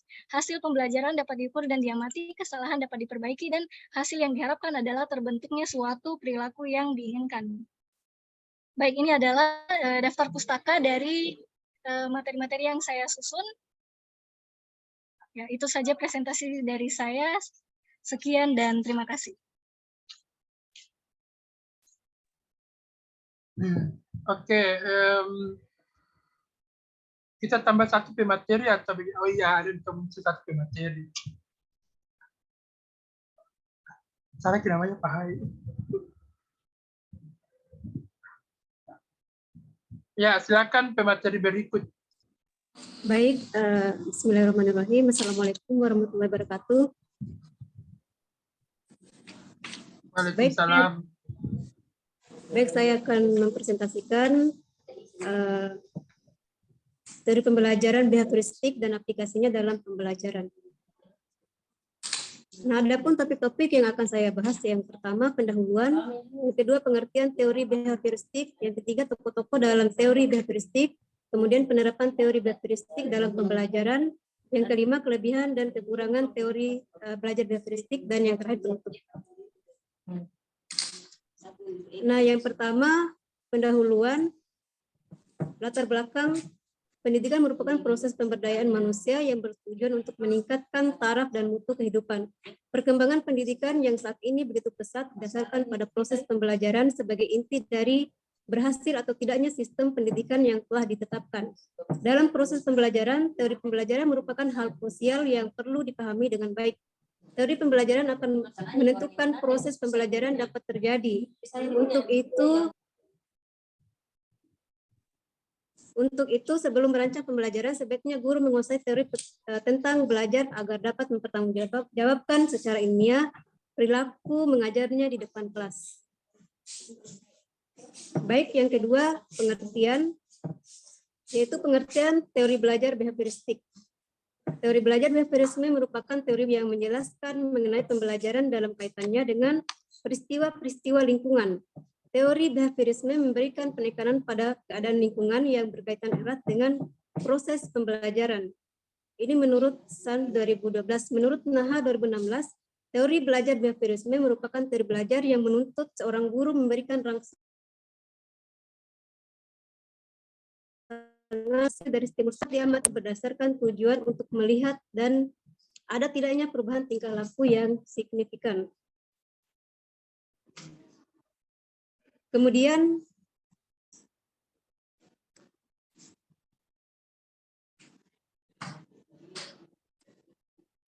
adapun tokoh-tokoh dalam teori pembelajaran behaviorisme yaitu ada beberapa tokoh, namun di sini saya akan membahas 2 tokoh saja, yaitu Edward Lee Thorndike dan Skinner.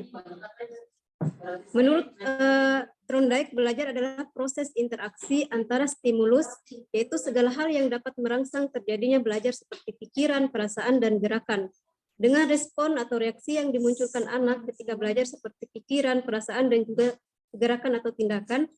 Jadi perubahan tingkah laku dari adanya kegiatan belajar dapat terwujud sesuai yang dapat diamati ataupun sesuatu yang tidak dapat diamati. Nah, teori menurut Edward Lee Thorndike juga dikenal dengan teori koneksionisme, karena menurutnya belajar adalah proses pembentukan koneksi-koneksi antara stimulus dan respon.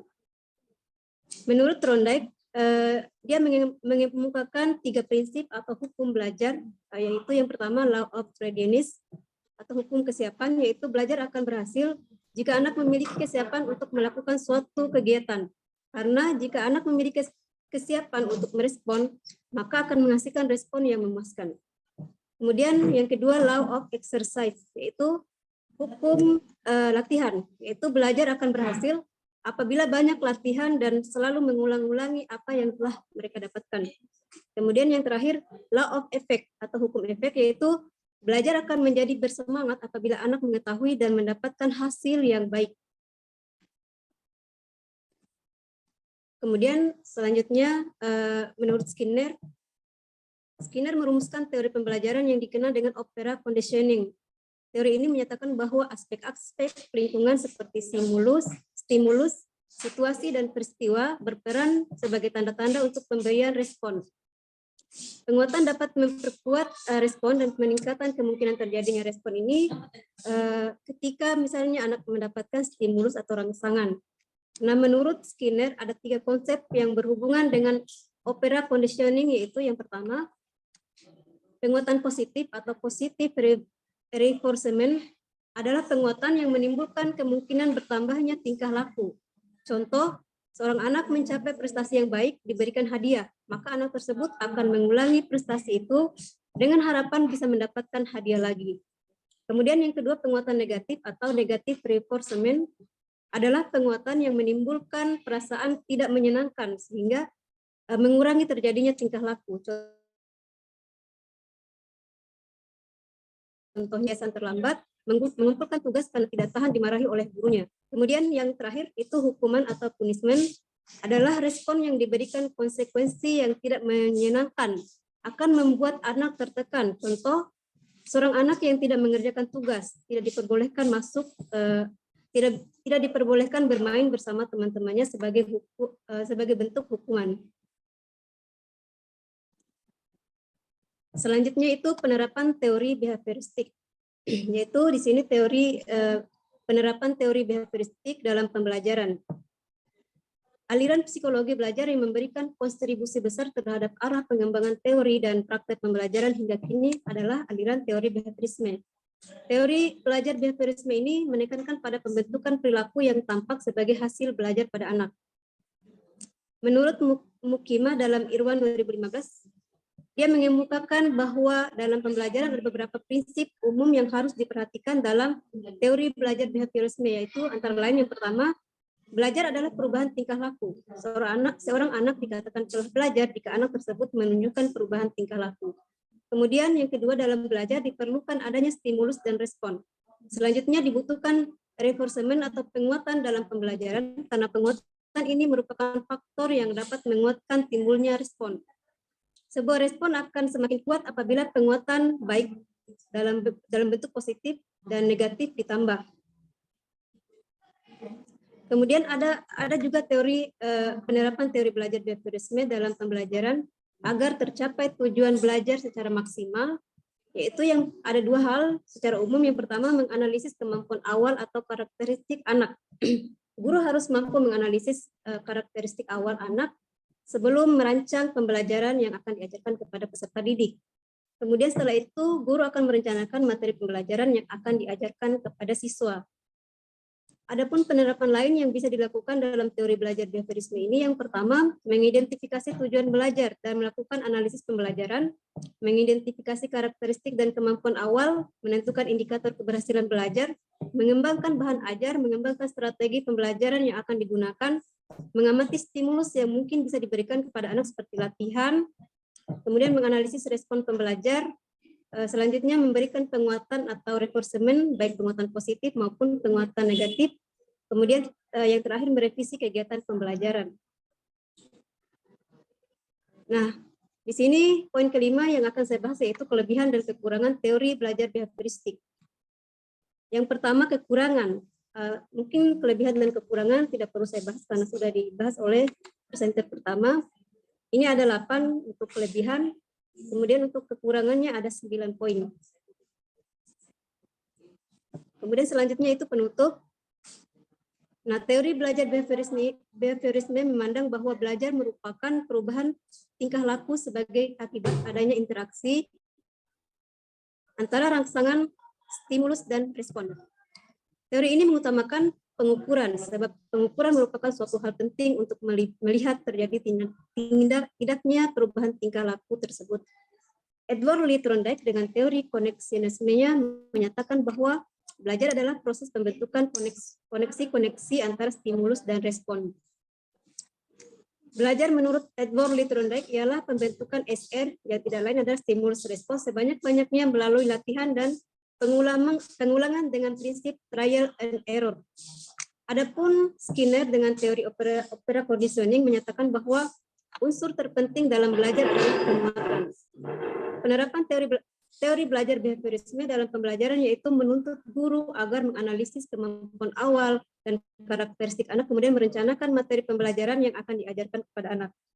Penerapan teori ini juga dilakukan dengan cara mengidentifikasi tujuan pembelajaran, melakukan analisis pembelajaran, mengidentifikasi karakteristik dan kemampuan awal anak, menentukan indikator keberhasilan belajar, mengembangkan bahan ajar, mengembangkan strategi pembelajaran yang akan digunakan, mengamati stimulus yang mungkin bisa diberikan kepada anak seperti latihan atau tugas, mengamati dan menganalisis respon pembelajaran, kemudian memberikan penguatan atau reinforcement, baik penguatan positif maupun penguatan negatif, terakhir merevisi kegiatan pembelajaran.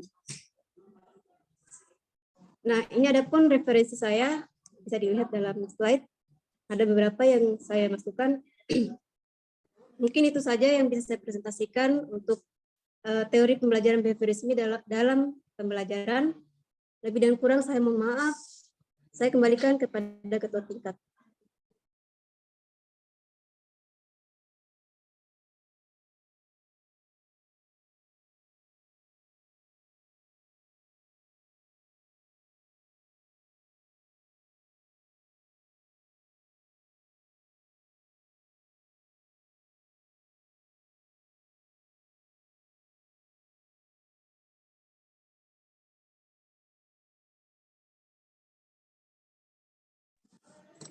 Saya kembalikan ke Sihab. Iya. Mari Kak.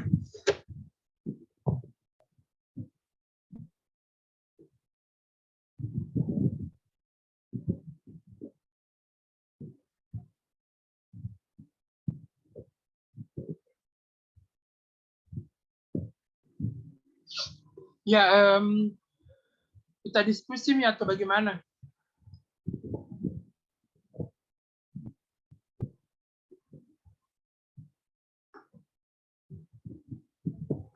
Ya, diskusi masih sempat ada teman-teman yang mau bertanya. Oke.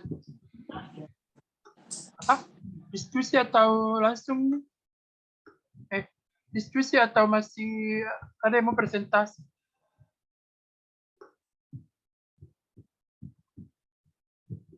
Siapa tidak masuk?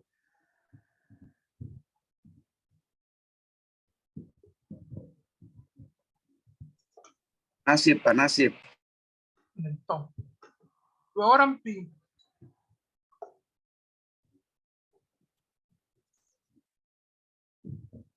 Oh, sakit ya, ya.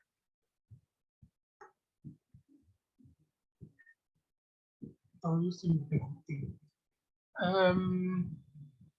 Oke, kita saja langsung diskusi supaya di supaya 30 menit terakhir ada arahan dari Bapak.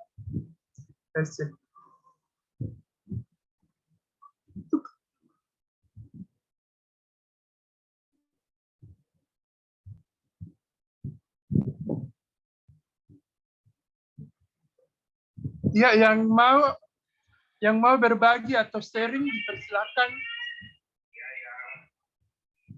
Baik berupa saran, pertanyaan, persilakan kita sharing-sharing. Apalagi kan sudah didapat juga di dosen pertama tuh, jadi kita bisa sharing kembali untuk memperluas wawasan. Ya, dipersilakan. Nurul Haryadin. Iya.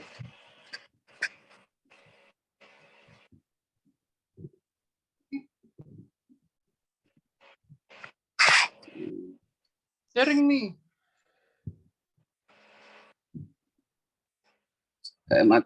Tunggu. Sengaja. Ada Pak Haidar, ada Pak.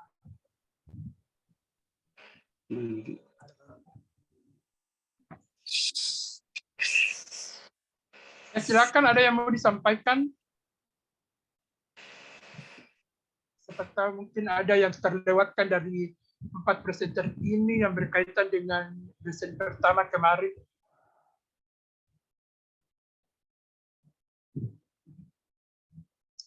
Janganlah membuat menunggu yang tanpa pasti. Jadi kali.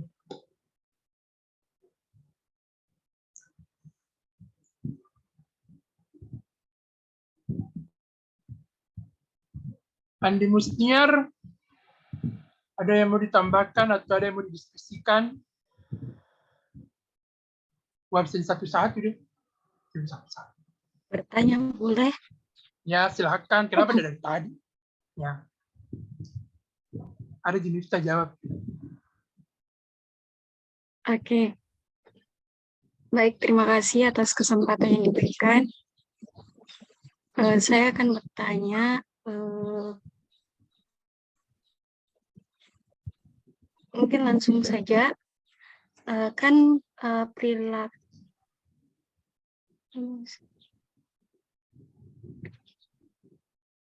pendekatan behavioristik itu dalam memodifikasi perilaku cenderung fokus pada aspek eksternal dan terlihat. Nah, sehingga aspek internal seperti motivasi dan perasaan mungkin tidak diperhatikan dengan baik. Jadi pertanyaan saya itu, bagaimana teori belajar behavioristik dapat diterapkan dalam memodifikasi perilaku yang tidak diinginkan? Sekian. Bagaimana teori behavioristik? Apa tadi? Dapat diterapkan dalam memodifikasi perilaku yang tidak diinginkan. Dapat diterapkan dalam memodifikasi perilaku yang diinginkan.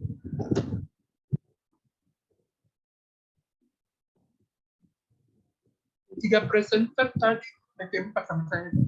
Ada yang mau terdahulu menjawab? Kak Mariam, Kak Cia, sama Mita.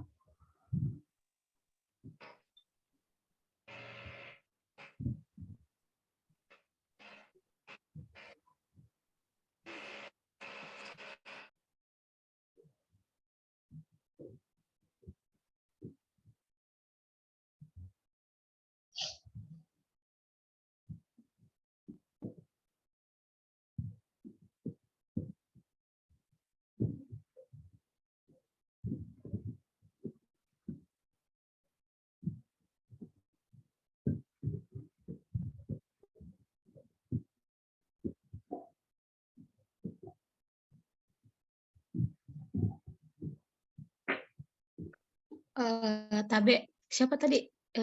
Andi Musniar. Musniar, kesimpulan yang dari pertanyaan tak itu bahwa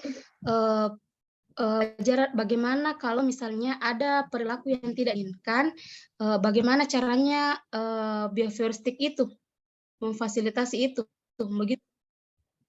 Ya. Atau membuat dulu pertanyaan. Iya, karena kan tadi kita di slide tadi ada modifikasi, ada kita bahas tentang memodifikasi perilaku yang tidak diinginkan. Iya. Jadi saya tanyakan.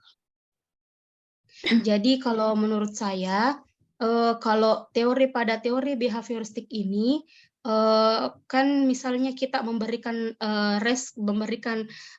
stimulus, berarti akan ada hasil respon yang diberikan. Itu inti dari teori behavioristik ini. Jadi jika ada stimulus yang diberikan itu berupa stimulus yang negatif, maka akan menghasilkan respon juga yang negatif pula.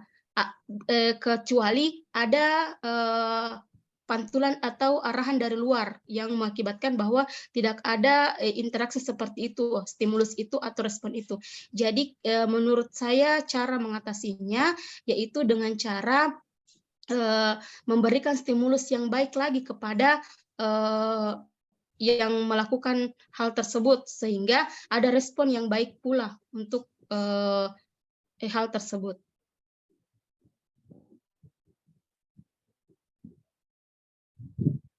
Ya, itu saja. Saya kembalikan ke penanya. Ya, bagaimana di Musniar?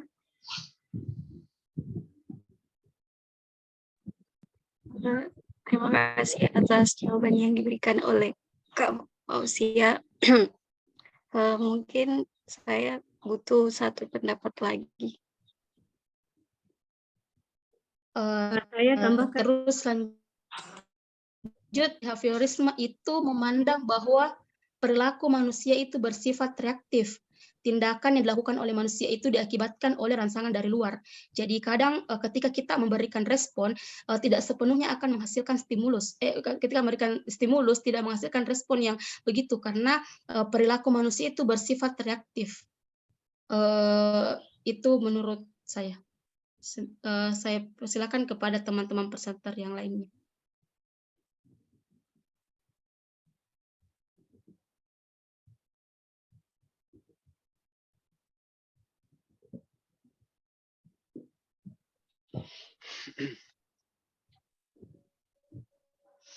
Sedikit. Silakan Pak Kamil. Oh ya. Bismillah. Terima kasih atas kesempatan yang diberikan. Tadi kan sudah panjang lebar dibahas mengenai teori behavioristik. Bahwasanya pembentukan tingkah laku itu biasanya kan didasarkan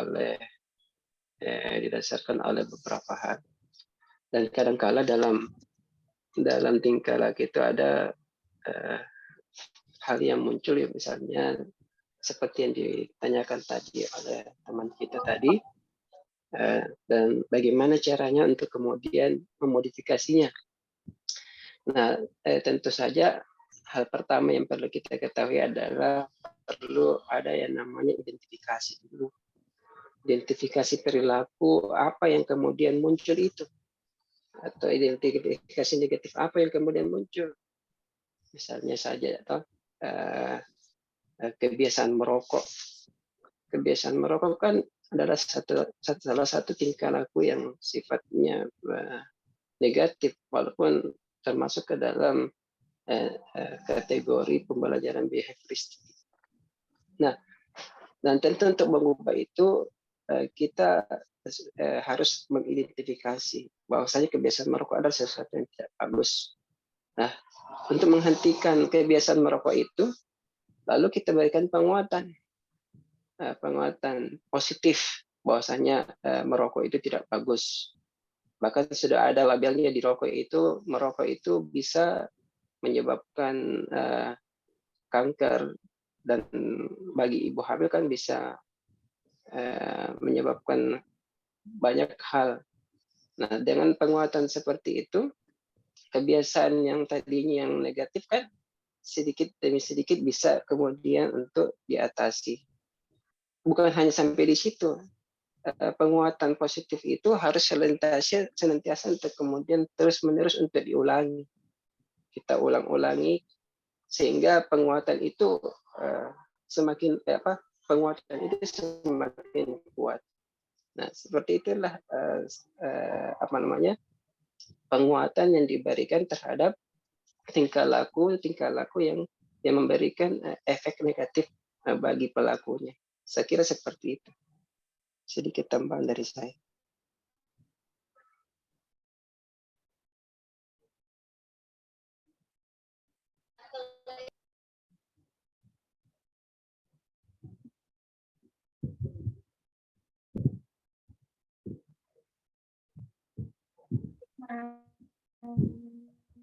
Moderator, saya mau menambahkan juga bisa? Ya, silakan.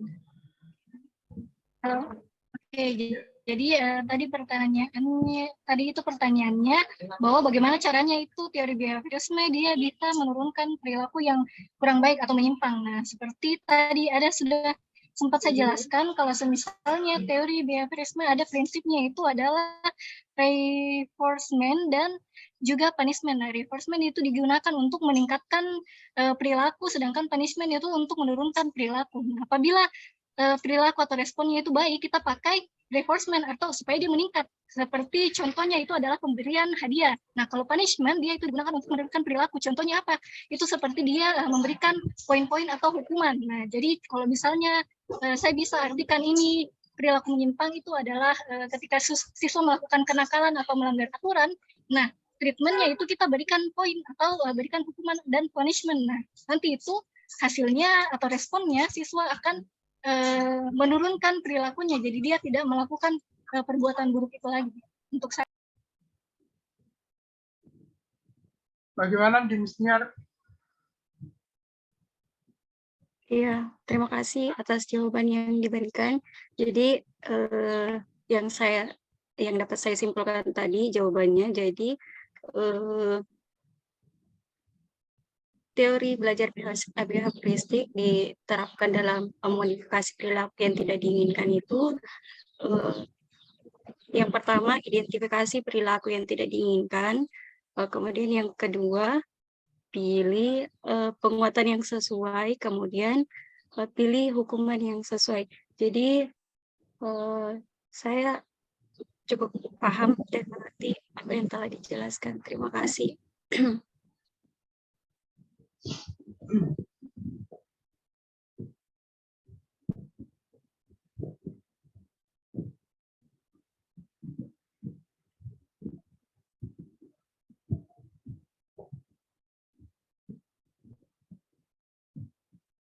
Ya, yang lain?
Ya, kalau tidak ada, kita tutup saja ya. Oke. Ya. Kalau tidak ada, kita tutup saja. Mungkin sekian. Oh ya, saya kembalikan kepada Bapak dosen, kalau masih ada di ruang Zoom ini. Cabe, Pak. Bapak Dr. Rafael Rudi.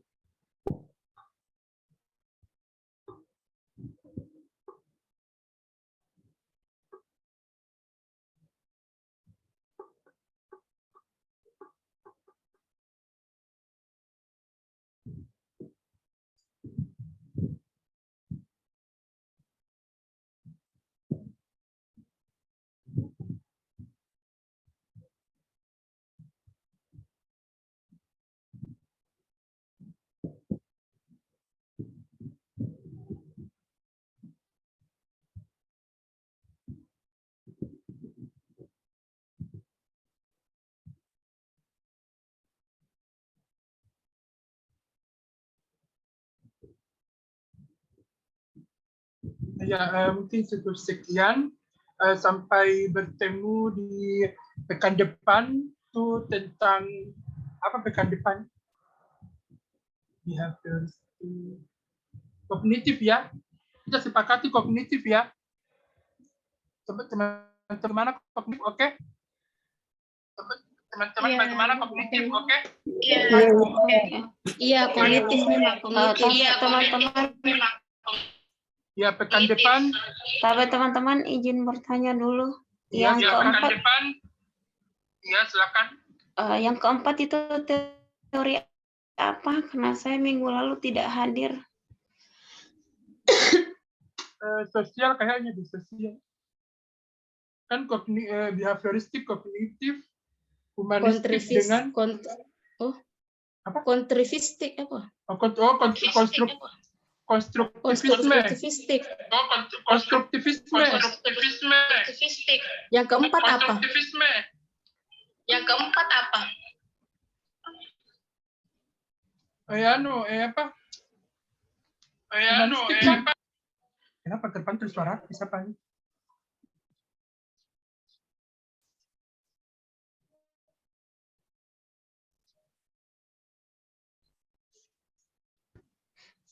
Jadi apa yang keempat?